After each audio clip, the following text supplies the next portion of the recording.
इतना अनमोल है, इतना बहुमूल्य है, और दूसरी तरफ ये मनुष्य जीवन इतना क्षणभंगुर है, इतना ये कमजोर है, टूटने फूटने वाला है, क्षण पल में विनसने वाला है कि कुछ भी नहीं कहा जा सकता। अन्य चीजों के आयु का निर्धारण तो किया जा सकता है। इंजीनियर होता है, बनवाता है, पुल बनवाता है, या फिर और कोई भी चीज का निर्माण करता है, तो उसकी आयु अवधि का निर्धारण करता है कि इतने वर्षों तक चलेगा। लेकिन मनुष्य के शरीर के आयु का निर्धारण आज तक किसी ने नहीं कर पाया।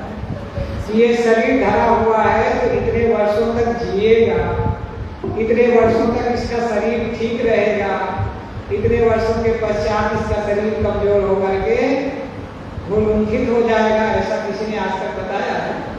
डॉक्टर भी नहीं बता सकता है। लेकिन इसी में कामत मणि भी है, अर्थात बहुमूल्य वस्तु भी है, और बहुमूल्य वस्तु की प्राप्ति इसी मनुष्य जीवन में की जा सकती है। कब की जा सकती है? सदगुरु कबीर साहब कहते हैं, गग्गा गुरु के वचन नहीं मान, दूसर शब्द करो नहीं काम, तहां विहंगम कबौ न जाई, आवगा गई के गगन राही।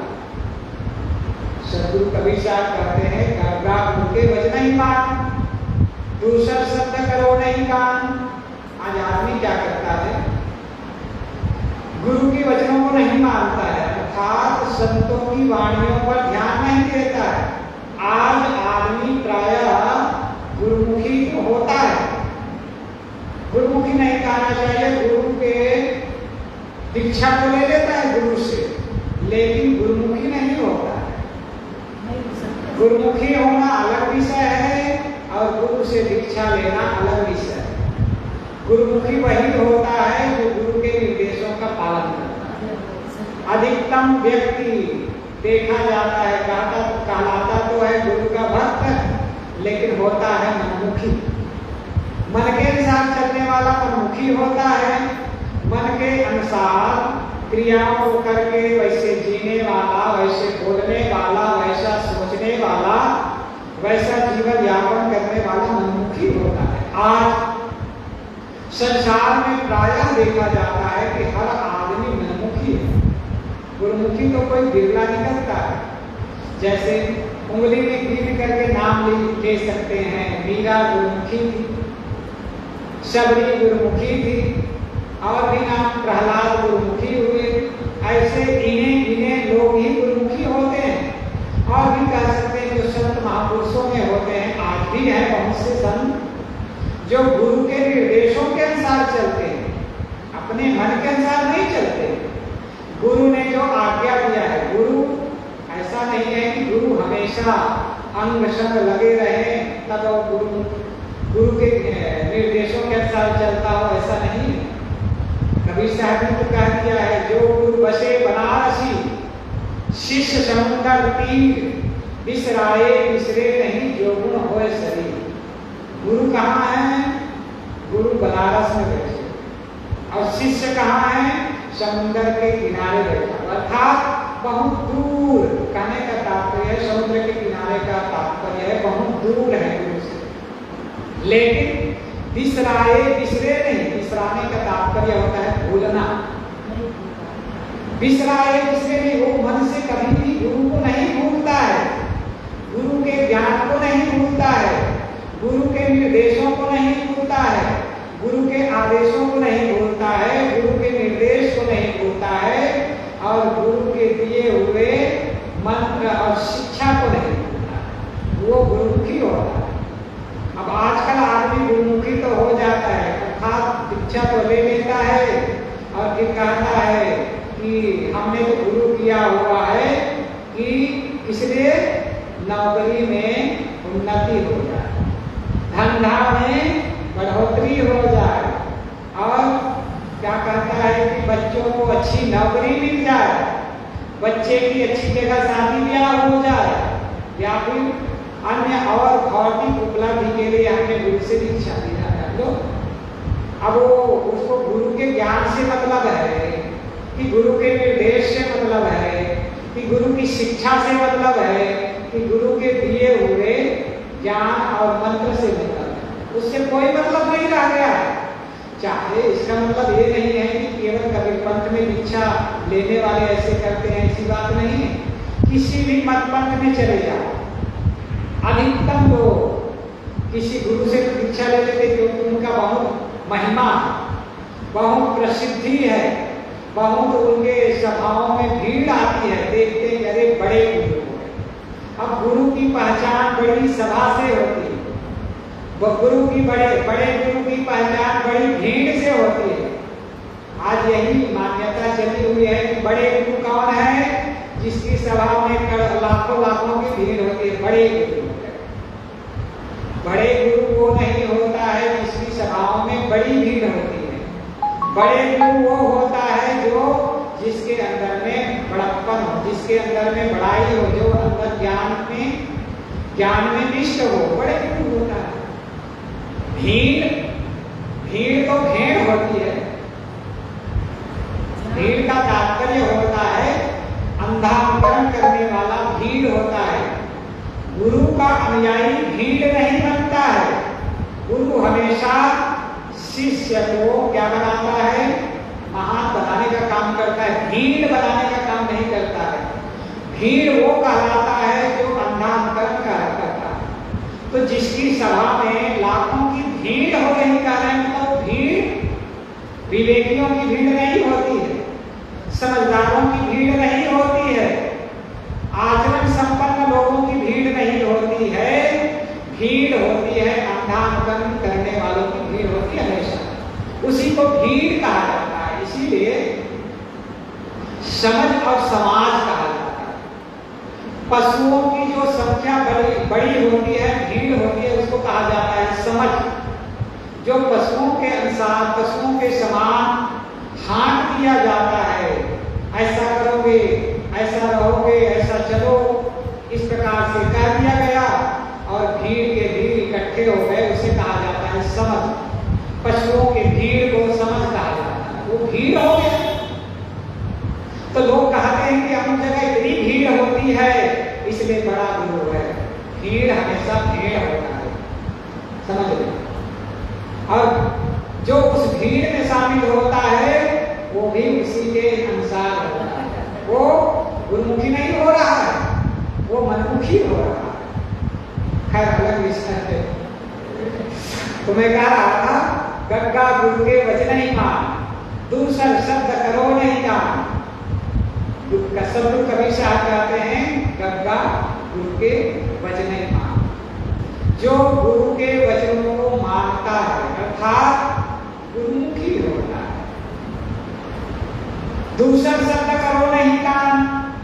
और कवि साहब कहते हैं दूसरे शब्दों को सुनो मत। कहने का तात्पर्य है गुरु के बताए निर्देशों के अनुसार चलो, उसके निर्देशों का पालन करो, बताए हुए ज्ञान के अनुसार जियो और जो तुम्हें निर्देश दिया है उसे आत्मसात करके उसका पालन करो। बस यही तो गुरुमुखी होना है। बहुत सरल है। दुनिया में सबसे सरल काम है आत्मज्ञान ग्रहण करना। दुनिया में सबसे सरल काम, और काम तो बड़ी मेहनत से प्राप्त होता है ना, और काम में उन्नति भी होती है, बड़ा परिश्रम लगता है। अब कोई आदमी धनार्जन करना चाहे तो धनार्जन करना चाहेगा तो जाकर के दुकान में बैठ जाएगा और धन मिल जाएगा, ऐसा नहीं होता है। दुकान में कोई आदमी दुकान करता है तो दुकान में कम से कम 17-18 घंटा बैठता है, कम से कम ज़्यादा कम बैठता होगा तो 15-16 घंटा बैठता होगा।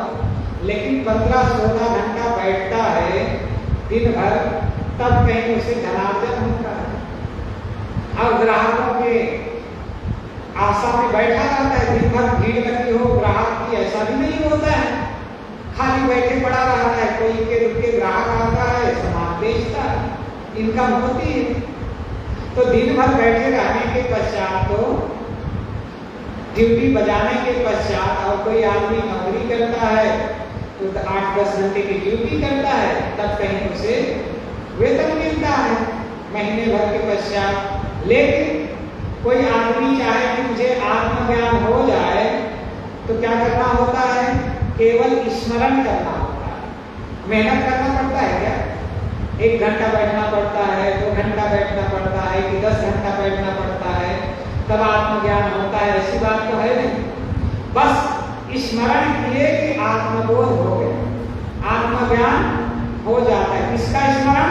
अपने आप का, आत्मा का स्मरण करते ही आत्मज्ञान हो जाता है। तो कबीर साहब कहते हैं कि गंगा गुरु के वचन मां दूसरा शब्द करो नहीं काम। आदमी क्या करता है?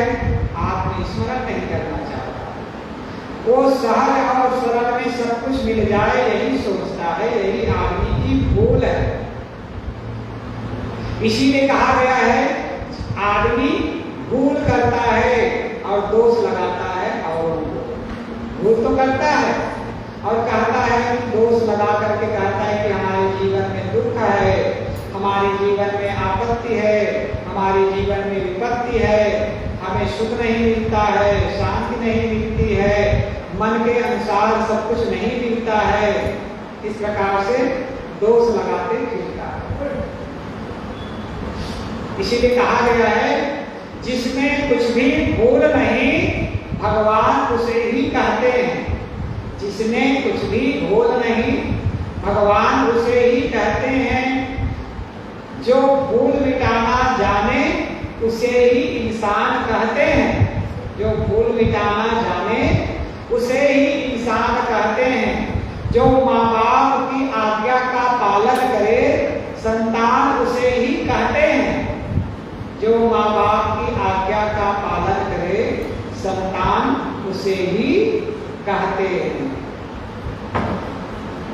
कहने का तात्पर्य है आदमी चाहता तो है सुख, चाहता तो है शांति, चाहता तो है दुनिया की सारी चीजें मन के अनुकूल हो, लेकिन करना नहीं चाहता है, भूल मिटाना नहीं चाहता है। और जब भूल ही नहीं मिटाना चाहेगा, गुरु के निर्देशों के अनुसार चलना ही नहीं चाहेगा, तो फिर जीवन में सुख शांति आ ही नहीं सकती।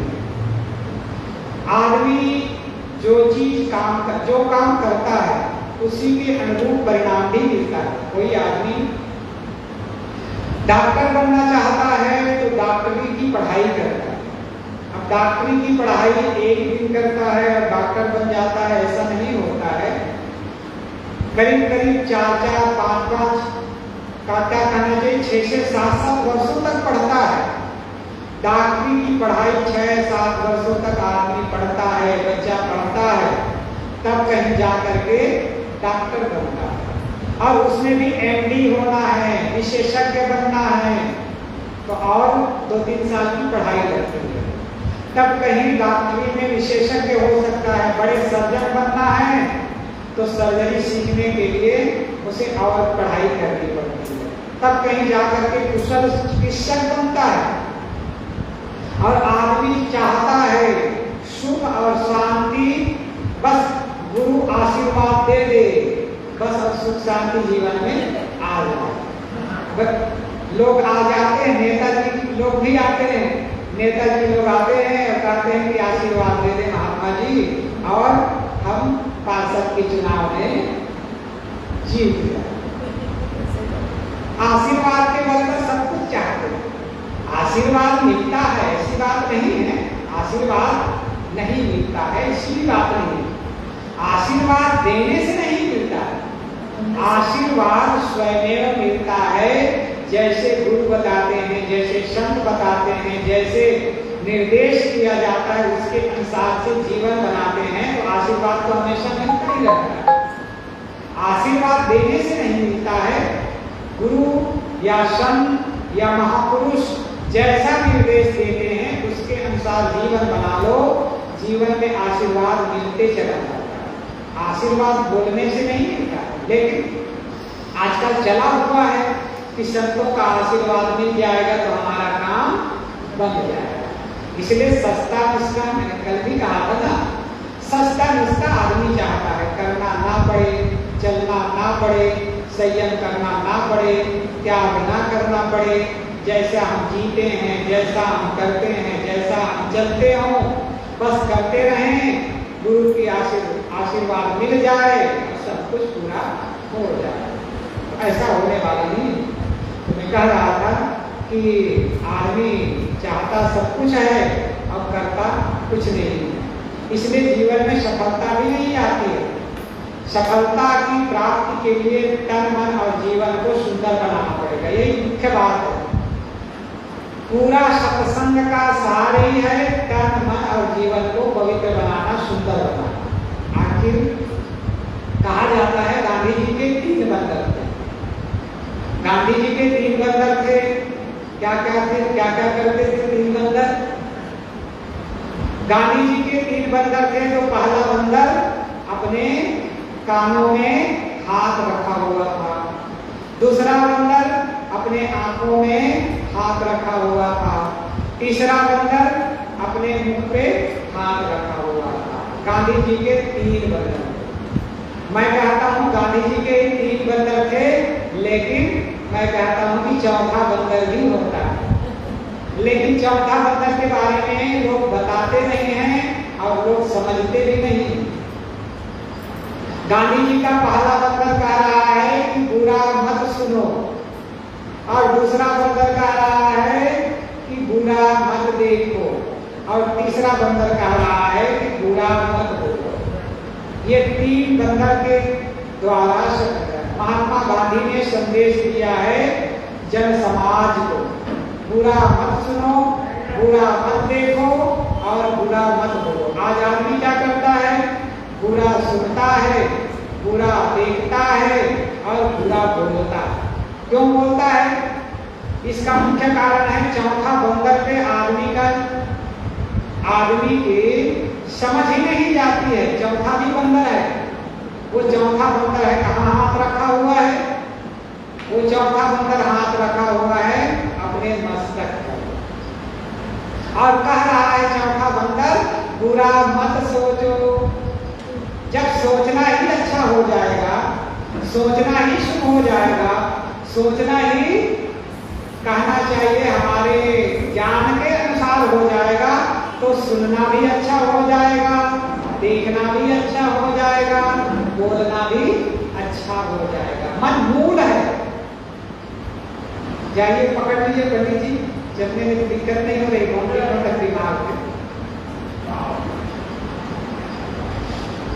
तो कहने का तात्पर्य मैं कह रहा था कि गांधी जी के 3 बंधन थे। वो तीनों बंधन कह रहे हैं कि बुरा मत सुनो, बुरा मत देखो, बुरा मत कहो। लेकिन बुरा देखना कब छूटेगा, बुरा सुनना कब छूटेगा और बुरा बोलना कब छूटेगा? आज आदमी के जुबान में तो पदे पदे गाली बसा होता है, और अन्य चीज बसा हो या ना बसा हो कोई बात की बात नहीं। हर बात में गाली शब्द का प्रयोग करता है, यहाँ तक के हर चीज को गाली देता है। अब वो गाली क्या है? साला, साला, साला। यही शब्द सबके मुख में बसा हुआ है। लगता है कि साला के बिना उसका जीवन ही नहीं चलता। हर चीज को, यहाँ तक कपड़े को, बर्तन को, अपने बच्चों को भी साला ही साला करते हैं। कहाँ तक के कहा जाए? शायद उदाहरण दे ही रहे थे। आदमी को समझ ही नहीं होता है कि जुबान से क्या बोल रहे हैं। खैर अलग विषय है, मैं इससे ज्यादा नहीं कहना चाहूंगा। क्योंकि आदमी गलत क्यों बोलता है? क्योंकि वो उसकी समझ अच्छी नहीं होती है। एक चीज समझना है, संत देते कुछ नहीं है, लेकिन देते बहुत कुछ है। क्या करते हैं संत और गुरुजन? हमेशा क्या करते हैं? मनुष्य की समझ को सुधारते हैं, कुछ नहीं करते। हमारे आपकी जो समझ है उल्टी है, उल्टे दिशा में चल रही है। उल्टा सोचना, उल्टा बोलना, उल्टा देखना, उल्टा करना, सब कुछ उल्टा हो रहा है। संत गुरुजन हमेशा सत्संग के माध्यम से हमारी समझ को सीधी करते हैं, बस एक काम करते हैं और कुछ भी नहीं करते हैं। ना वो धन दे सकते हैं, ना सम्मान दे सकते हैं, ना पद दे सकते हैं, ना प्रतिष्ठा दे सकते हैं। दुनिया का कोई भी उपलब्धि का चीज नहीं दे सकते। क्यों?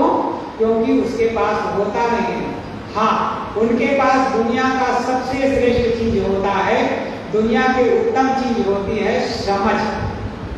समझ अच्छी हो जाती है आदमी की तो आदमी महान हो जाता है। आदमी भगवान कब बनता है? मैंने शुरू में कहा था, जो भूल मिटाना जो जाने भगवान उसे ही कहते हैं। भूल कब मिटती है? जब मनुष्य की समझ अच्छी हो जाती है, समझ सुंदर हो जाती है। और जब समझ सुंदर हो जाती है तो बोलना, देखना, सुनना और सोचना सब कुछ अच्छा हो जाता है। और जिसका देखना, सुनना, बोलना सब कुछ अच्छा हो जाता है, उसका जीवन सुंदर हो जाता है, मन सुंदर हो जाता है, वाणी सुंदर हो जाती है, जीवन पूरा सुंदर हो जाता है। जिसका सब कुछ सुंदर हो जाता है वही तो भगवान होता है। भगवान कहीं आकाश में नहीं होता है। आदमी की स्वाभाविक वृत्ति होती है, जो चीज उसके मन के अनुरूप नहीं होता है उसे बाहर से पाना चाहता है ना? बाहर से पाना चाहता है। ये मनुष्य के मनोवृत्ति का एक कहना चाहिए दशा है। प्रत्यक्ष में सुख पाना चाहता है, प्रत्यक्ष में सांसारिक भोगों से सुख पाना चाहता है और वो मन के अनुरूप नहीं मिलता है। जब मन के अनुरूप नहीं मिलता है तब क्या करता है? भगवान के धाम में चले जाएंगे या फिर भगवान मिल जाएगा या स्वर्ग में पहुंच जाएंगे तो मिल जाएगा, परोक्ष में चला जाएगा। प्रत्यक्ष में उसे सुख नहीं मिल रहा है, संसार में सुख नहीं मिल रहा है। अब उसे कहाँ पाना चाहता है?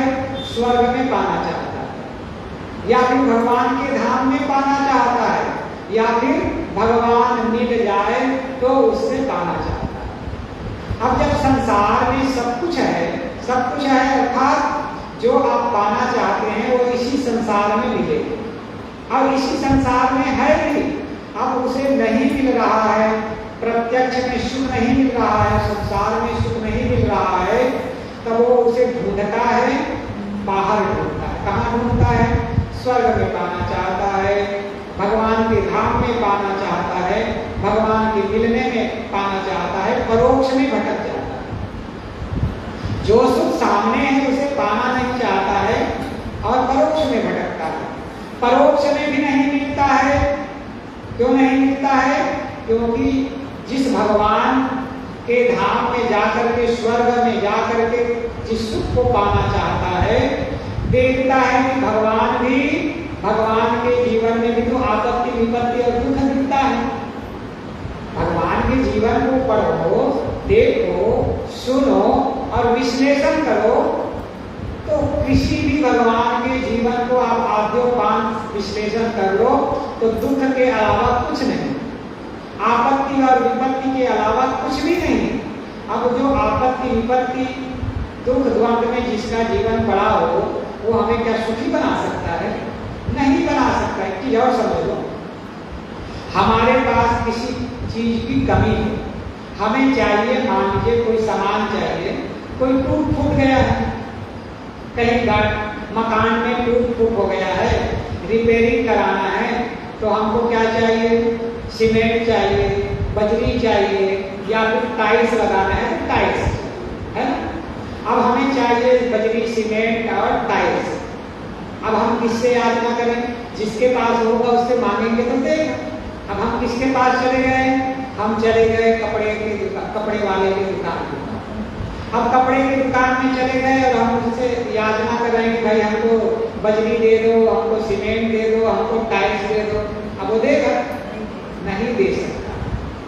जिसके पास जो सामान है, अब हम चले गए सोने चांदी की दुकान पे, वहां मांगेंगे तो वहां भी नहीं मिल सकता है। ठीक यही हो रहा है, जहां से मिल सकता है वहां आदमी जाता नहीं। कहाँ जा रहा है? भगवान के पास वो नहीं जो जिसका जीवन खुद शुरू से अंत तक दुखमय है, जिसका जीवन आपत्ति और विपत्ति से भरा हुआ है।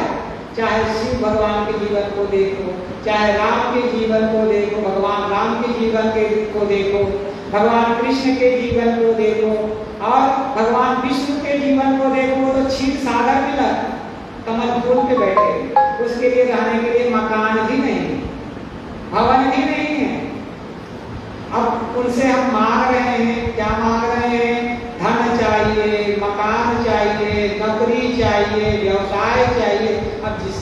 नहीं है उनसे मांगेंगे तो मिलेगा कैसे? तो कहने का तात्पर्य है जिसके पास जो सामान होता है उससे हम मांगेंगे तो मिलेगा नहीं, और जिसके पास जो वस्तु नहीं है उसके पास हम याचना करेंगे तो मिल भी नहीं सकता। तो आदमी क्या करता है, प्रत्यक्ष में सुख नहीं मिलता है तो परोक्ष में भटक जाता है। ईश्वर, देवी देवता, परमात्मा, स्वर्ग नरक की कल्पना में पड़ करके परोक्ष में भटकता है, लेकिन परोक्ष में भी जब नहीं मिलता है, परोक्ष से लौटकर अप्रोक्ष में आता है। प्रत्यक्ष कहा जाता है, आंखों से जो भी कुछ दिखाई देता है उसे प्रत्यक्ष कहा जाता है। संसारिक प्राणी और पदार्थ सब प्रत्यक्ष है। परोक्ष उसे कहा जाता है जो आंखों से नहीं दिखता है, जो काल्पनिक है, केवल कानों से ग्रंथों के द्वारा सुना गया है, नहीं सुना गया, वैसा दिखाई नहीं देता, उसे कहा जाता है परोक्ष। स्वर्ग नरक, भगवान का धाम, गोलोक, स्वर्गलोक या फिर साकेत लोक, ये सब कहीं आकाश में नहीं है, ये केवल सुना जाता है, ग्रंथों में लिखा गया है। आदमी का मन वहां भटकता है, वहां भी नहीं मिलता है, तब आदमी को आना पड़ता है अपरोक्ष, अपने अंदर, अपने मन को अपने अंदर लौटा लाते हैं, तब वो सुख मिल जाता है। सुख बाहर नहीं है, सुख का केंद्र बाहर है भी नहीं, सुख का केंद्र हमारे भीतर, और उसी का निर्देश गुरुजन करते हैं।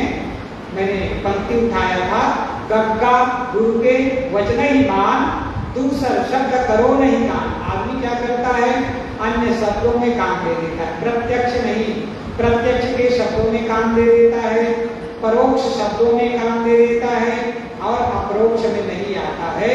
इसलिए उसका मन पक्षी बाहर भटकता है। कहाँ भटकता है? स्वर्ग की कामना करके भटकता है, मोक्ष की कामना करके भटकता है, गोलोक साकेत लोक की कामना करके वहां पहुंचने के लिए भटकता है। गग्गा गुरु के वचने मां, दूसर शब्द करो नहीं काम, कहाँ विहंगम कबहु न जाई, अवगाह कह के गगन रहा। अवगाह जो पकड़ में नहीं आता है वो पकड़ में तभी आएगा जब गुरु के ज्ञान के अनुसार मन को बनाएंगे, अर्थात अप्रोक्ष में अपने मन को लगाएंगे तो हमारा मन निग्रहित हो जाएगा, शांत हो जाएगा, सरल हो जाएगा, और हमें जो प्राप्त करना चाहते हैं वो भी मिल जाएगा। तो मैंने शुरू किया था सदगुरु कबीर साहब की शादी के आधार पर, और मैंने बीच में उदाहरण दिया था गांधी जी के 3 बंधन। तो गांधी जी के 3 बंधन हमें निर्देशित करते हैं कि जीवन को सुंदर बनाना है, जीवन में सुख पाना है, शांति पाना है, तो 3 चीजें करें। बुरा सुनना छोड़ें, बुरा देखना छोड़ें, बुरा बोलना छोड़ें, और साथ साथ चौथा बंदर का भी याद करें, बुरा सोचना भी छोड़ें। क्योंकि देखना, सुनना और बोलना बुरा तब होता है जब हमारा सोचना बुरा होता है। मस्तिष्क से ही सब कुछ की पैदाइश होती है। इसलिए यदि हमारा मन सुधर जाएगा, हमारी समझ सुधर जाएगी, क्योंकि वही सब कुछ का मूल है। इसलिए सदगुरु कबीर साहब ने कहा है, एक साधे सब साध या सब साधे जाए, जैसा सींचे मूल को फूले फले अघाए। जैसे हमें किसी पेड़ से फूल और फल चाहिए तो उसकी पत्तियों में पानी देना ही पड़ता है। कहाँ देना पड़ता है? उसकी जड़ में पानी देते हैं तो वो वृक्ष हरा भरा और पुष्पित पल्लवित होता है, और समय से फल आता है, और हमें भर करके फल खाने को मिलता है।